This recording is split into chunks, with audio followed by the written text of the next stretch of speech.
At 9:14 a.m. on February 1st, 1943, First Lieutenant Kendrick R. Bragg, Jr., age 26, sat at the controls of his B-17F Flying Fortress, all-American, over the skies near Tunis, Tunisia. He and his crew, part of the 414th Bomb Squadron, 97th Bomb Group, had just completed their bomb run on the German-held docks at Tunis, targeting supply ships feeding Rommel's Afrika Korps. The mission had launched 3 hours earlier from Biskra, airfield in Algeria. Bombs away came 12 minutes prior. The docks were burning below. Bragg had flown 41 combat missions with no aircraft lost under his command. Now, as the formation turned for home, 2 German Messerschmitt Bf-109 fighters dove in from 11,000 feet. This was the dreaded gauntlet, the vulnerable return leg when fighters swarmed. In the prior 4 months, the 97th Bomb Group had lost 19 fortresses and 190 men. Crews needed 25 missions to rotate. Home. Survival odds were grim, often less than 1 in 4. One Bf-109 rolled toward the lead bomber. Tracers flashed as the fortress's nose guns answered. The fighter trailed smoke and broke away. The second Bf-109 came head-on at all-American, closing at combined speeds over 600 mm. Bombardier Ralph Burbridge opened fire with the cheek and nose, .50 caliber guns. Rounds walked up the fighter's fuselage. Intelligence later identified the pilot as an ace with 16 kills. Whether killed or severely wounded, he could not control the aircraft. Bragg shoved the control column forward. All-American nosed down sharply. The Messerschmitt's wing clipped the B-17's vertical stabilizer, tore diagonally through the rear fuselage, ripped away the entire left horizontal stabilizer and elevator, and damaged flight control cables. Metal shrieked. The bomber pitched up violently. Controls went slack. Through the open bomb bay, Bragg saw daylight where solid fuselage should have been. A massive diagonal gash nearly cleaving the aircraft in two. The tail section hung on by slender spars and a narrow strip of skin. Instruments showed 4 engines still running, though 2 on the right coughed. Altitude held at around 9,000 feet. The bomber wanted to climb. Bragg fought it with both hands and knees on the yoke. The formation slowed to match speed, forming a protective shell against circling fighters. Biskra lay 90 miles southwest, 90 minutes of flight over enemy territory in a bomber that could disintegrate at any moment. Bragg unbuckled and climbed back to assess. Bomb bay doors still open. Cold wind howled through the gash. Tail gunner Sergeant Sam T. Sarpelis remained at his station, alive and moving, isolated by 16 feet of open air where the floor and sides had been.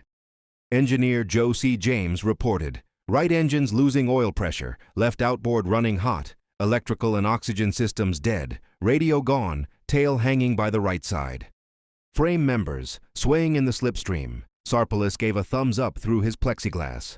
The crew used hand signals and verbal relays. No intercom. Radio operator Paul A. Galloway noted the Norden bombsight's autopilot wiring remained intact. The Norden's independent electrical servos offered limited control authority, not designed for this, but the only option. Bragg returned to the cockpit. The bomber drifted right from asymmetric drag. Co-pilot. Godfrey Engel Jr. helped hold course. They decided, try for Biskra.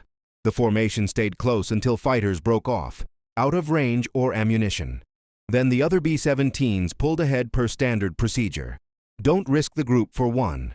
All-American traded altitude for speed to avoid stalling or overstressing the tail. Crew stripped weight, ammunition cans, removable guns. The plane lightened, aiding stability. One engine smoked, seized, and windmilled before locking. Asymmetric thrust pulled left. Bragg countered with throttle and yoke pressure. Altitude bled slowly. No dramatic fuel dump occurred in accounts. Weight reduction came from discarding gear. The Norden autopilot servos held basic level flight, though sluggish and fighting inputs. Burbridge worked from the bombardier station, translating Bragg's calls into trim adjustments. At lower altitude, the crew prepared for the worst. Sarpelis stayed in the tail initially for balance, but no extended body weight stabilization or crawling rescue with parachute cords was needed. The tail remained attached throughout the flight. Though flexing badly, Biskra appeared on the horizon. Bragg fired red flares for emergency priority. Ground crews cleared the runway. At 2,000 feet, gear down. Bragg flew a careful approach, holding the tail off the packed dirt as long as possible to minimize stress on the rear. Main wheels touched. The bomber bounced, settled, rolled. The tail finally dropped, scraped, collapsed, and separated on rollout amid grinding metal and sparks. All American skidded to a stop 800 yards down, engines shut down. Silence. All 10 crewmen, Bragg, Engel, Nussel, navigator Harry C. Nussel, Burbridge, James, Galloway, Conda, Ball Turret, Zuck, Waist, Sarpalis, Tail, and Ground Chief Hank Highland, often noted in photos, exited uninjured. No serious wounds. Lieutenant Charles Cutforth photographed the bomber from another B-17 minutes later. The iconic image showing the gaping diagonal gash, missing left stabilizer, and daylight through the fuselage. It became one of W-2's most famous photos, symbolizing B-17 durability. Maintenance crews rebuilt all American over 6 weeks. New tail, spliced frames, replaced engines, rewired systems. It returned to service with the 301st Bomb Group, flew dozens more missions, totaling over 100 across its career, and was eventually scrapped in March 1945 from accumulated wear. Not the 1943 damage. The B-17's semi-monocoque design, strong internal frames, redundant load paths, independent wing spar, allowed it to redistribute stress and survive catastrophic damage. Lessons influenced later bombers, B-24 reinforcements, B-29 design. Crew survival rates reflected this. B-17s ditched with far higher success than B-24s or Lancasters. Bragg completed his tour, flew no public interviews about the incident, and passed in 1999. His crew scattered after the war. The photo and story endure as proof of engineering, courage, and the Flying Fortress's nickname. It brought men home.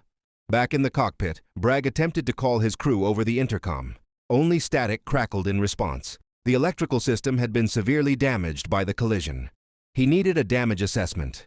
Were any crewmen injured? Was the tail section still securely attached? And critically, he had mere seconds, perhaps 60 at most, to decide whether to order his 9 fellow crew members to parachute into the unforgiving Tunisian desert, risking capture by German or Italian forces, or attempt the impossible, fly the half-destroyed bomber back to base. Unbuckling from his seat, Bragg climbed aft cautiously. The bomb bay doors remained open from the attack run, allowing howling cold air to rush through the fuselage at 9,000 feet, temperatures plummeting to well below freezing. Peering through the massive gash in the rear fuselage, he could see all the way to the tail section. Tail Gunner Staff Sergeant Sam T. Sarpalis was still at his post, alive and moving, but isolated by a 16-foot expanse of empty air, where the floor, sides, and most structural elements had been obliterated. Flight Engineer Technical Sergeant Joe C. James appeared at Bragg's shoulder, his face grim from a quick inspection. "Both right engines are losing oil pressure fast, sir. The left outboard engine is running hot, probably from debris impact. Electrical systems shot to hell, oxygen lines severed and leaking, radio completely gone, no way to call. For help. The tail's hanging on by just the right side frame members, maybe a couple of longerons and spars. I can't see it all clearly, but the whole section is swinging precariously in the slipstream like a pendulum." Bragg glanced back at the tail gunner again. Sarpalis, spotting the pilot, gave a resolute thumbs up through his plexiglass turret enclosure. At about 150 pounds, the young gunner from Pennsylvania was inadvertently helping stabilize the precarious tail section, with his body weight alone, counteracting some of the torsional forces, though this was more a fortunate coincidence than a deliberate tactic, as per crew recollections. Radio operator Sergeant Paul A. Galloway crawled forward from his damaged station. "Intercom's dead, Lieutenant, but the Norden bombsight's autopilot wiring is miraculously intact. The Norden system uses separate, dedicated electrical lines to the control surfaces, electrically controlled servo motors, mounted near the rudder and elevators, originally designed to hold the aircraft rock steady during precision bomb runs for accurate sighting. It wasn't engineered to fly a critically damaged bomber for an extended period, but it was their only remaining means of limited control." "Can we manipulate it from the cockpit?" Bragg asked. "From the bombardier station," Galloway replied. "Burbridge can adjust the autopilot inputs manually. You call out the corrections you need, heading, pitch, trim, and he'll translate them into servo commands." Bragg climbed back into the pilot's seat. The bomber was maintaining altitude but drifting rightward due to the massive drag from the damaged tail. Every attempted control input felt like pushing against an unyielding wall. The severed cables meant no direct mechanical linkage to the remaining surfaces. He turned to Engel. "We try for Biskra." The co-pilot stared in disbelief, but nodded. "The formation stays." "With us until we're clear of the fighters. Then we're on our own.